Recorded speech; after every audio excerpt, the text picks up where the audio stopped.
Hello everyone, the 316 here with my first Star Wars Black Series review. Here I have the retro card Boba Fett from Return of the Jedi. I don't remember what this figure originally retailed for, but I found it on clearance at my Walmart for $14. I don't believe it's a retailer exclusive, but it might be. I again don't think it is, but let's go ahead and take a look at the accessories. So starting off, this figure has a lot of accessories, like a ton, some of which are attached in the box, some aren't. So we got two blasters here. We have the standard blaster, and we have one that can separate as if it got cut by a lightsaber. And get that back in here. Basically the same mold, just one can be split in half. They're painted very similarly. I think there's a bit more black paint on the cut one. The one on the bottom has more just weathered look to it rather than having a lot of black paint. At least on the barrel, it's a lot darker. Not easily seen on camera. I don't know the specific names of all this stuff. I'm not a Star Wars super fan. I saw this and I thought I need a Black Series figure for my comparisons. So next up, let's do the jetpack here, which does come with his jetpack missile, and that can attach, of course. What's nice about the jetpack here is that these thrusters can actually twist. Although it's such a small part, I do worry that it might break on some people. I was worried because it wasn't moving at first when I got it out of the package, but it definitely moves. And with that jetpack comes two effect pieces, so you can have him, in like a flight pose with these on. So I'm just gonna leave that together. But there's the jetpack backpack, and that just attaches on the figure via these three portholes. As you can see, just shove it in there, and it's a pretty solid fit. It's not coming out, so there's that. And then his last two accessories go on the figure proper. So he does come with a flamethrower that goes on this side, and make sure you have that lined up properly, and that just slides on, and he's got a flamethrower. Like the look of that. And lastly, he does have his little grapnel, which can just attach to his wrist, either side. Or I think it might actually go upside down like this. There you go. So, you can have him with that grapple, or grapnel. Is it grapple or grapnel? I think it's grapnel. I don't know what the specific name of this is. Again, not a Star Wars super fan, just, just like a passing interest, right? Let's take a look at the package. So as you can see, this is supposed to be representative of the Kenner era. It doesn't have the like the worn card look. This is more like a new card look. What I mean by worn card is like it has like white splotches on the outer edges, like it's been damaged.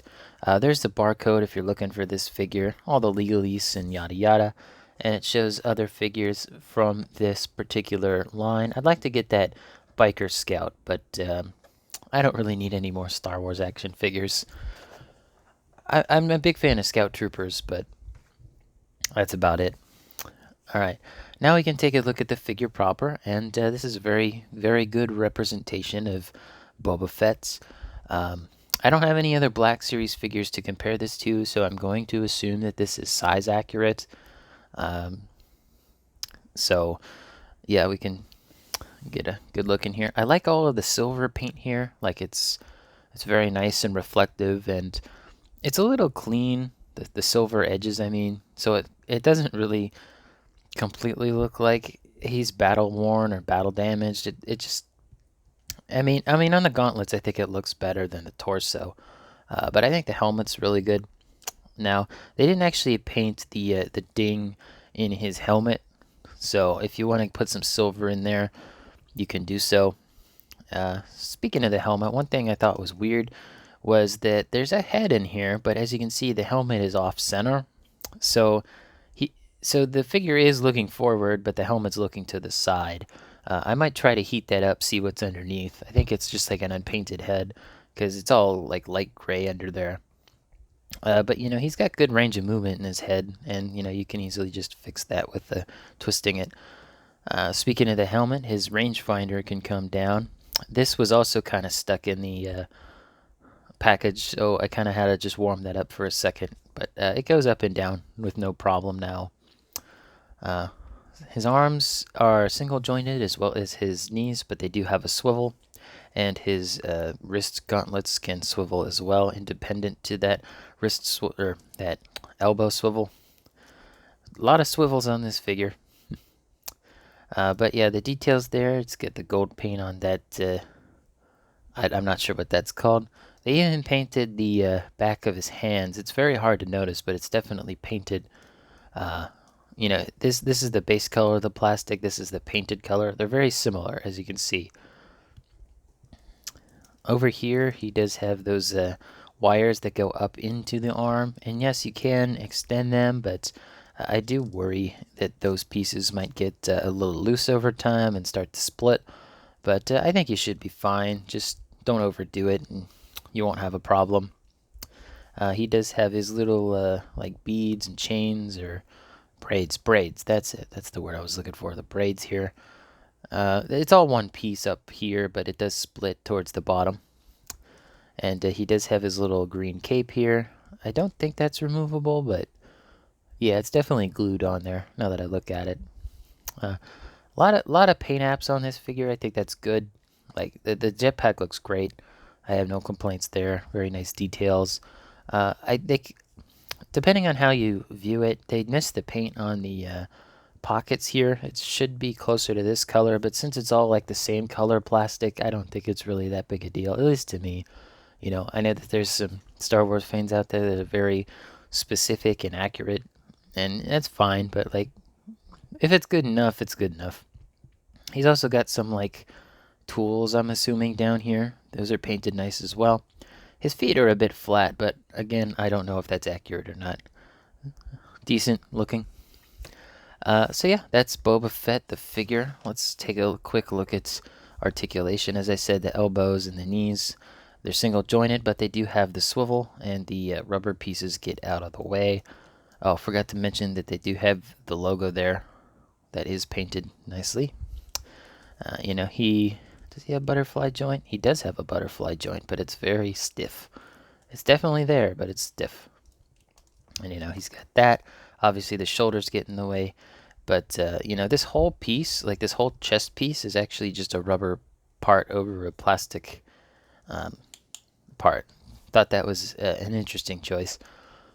His belt here is free moving, so you can move it in all sorts of directions in case you need a specific pose, or if you're trying to put it on one of the Hasbro Pulse stands, which I did get some with my metallic armor order.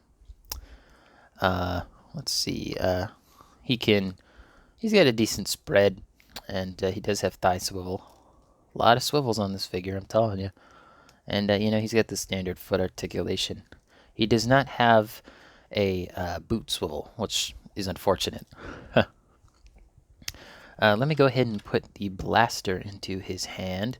I did have some trouble with this. I recommend putting it in like this, trying to get the thumb through first, and then putting the trigger finger in the trigger port area. And you can have him in firing mode, or if you just would prefer to have him more relaxed like I do, you could do that. At least that's how I think of him. I remember the bounty hunter scene from episode 5. Took me a minute to remember which episode. Or was it episode 4? I feel like it was episode 5. I can't remember. Again, not a big Star Wars guy, just passing interest here and there. Let's see how he looks on a flight pose, how easy it is to get him on one of these. Okay. Might have to take off the jetpack. I should have done this in a cut, but oh well. We'll do it live. If I can. Come on. Get in there. There you go. Alright, we got him on the flight pose. And just so you can see him, I will put that down. And then I think his legs were back like this.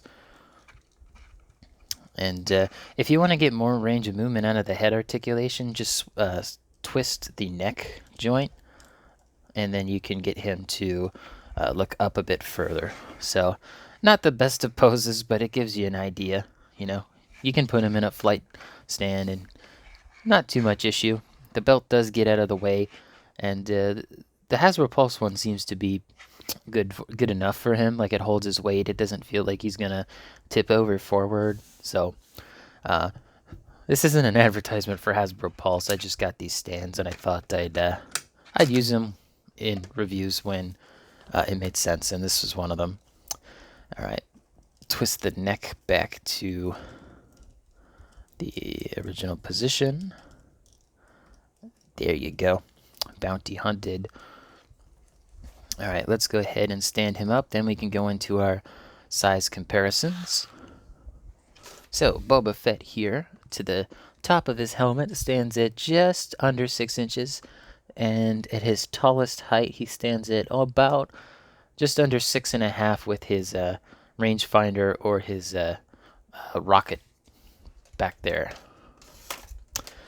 Alright, now obviously I don't have any other Star Wars figures to compare this to, but I do have another green armor-clad character, and that's the Jazzwares Master Chief here from Halo 2. Just to give you an idea on the greens, I do like this color green. I prefer my greens a bit darker or a bit brighter. Just standard greens, a bit too much for me. Alright, let's go ahead and take a look at our other figures for size comparisons. We'll start off with the Hasbro line. So we got the Lightning Collection Dino Thunder Black Ranger. We got the G.I. Joe Classified Tiger Force Outback. And we have the Marvel Legends Scarlet Spider from the recent retro card wave. And I think that's all the 6-inch figures I got. Oh, I do have the VHS Green Ranger. We can throw him in there. He's a similar size to Boba Fett, height-wise. Alright, let's get into our 7-inch scaled figures. We got the Mattel Elite 100 John Cena. Get him in there. And then we have the AEW Unrivaled Samoa Joe from Jazzwares. Wait, did I say Cena was from Jazzwares? That's Mattel. I can't remember. It's been a day. Actually, from Jazzwares, though, we have the Halo Collection Spartan Yoroi. That one I do know. We have the gold label Arkham City Batman from the McFarlane DC Multiverse. And also from McFarlane, the Build-A-Figure Atrocitus. I do like this Boba Fett. I think it was around the $30 price point. But again, as I said, I got this for only $14 on a Walmart clearance. So your mileage may vary. I do think that this figure is worth the original retail price, but it wasn't one I was going to buy at retail price. But if you're a big Star Wars fan, big fan of Boba Fett, this is a figure that you should absolutely get. Anyway, hope you guys enjoyed the video. Let me know in the comments down below if there's any interesting factoids about this Boba Fett or this particular figure in general. If I missed any major details, let me know. Don't forget to leave a like on the video, subscribe, and hit the bell. It all helps out the channel. And as always, peace.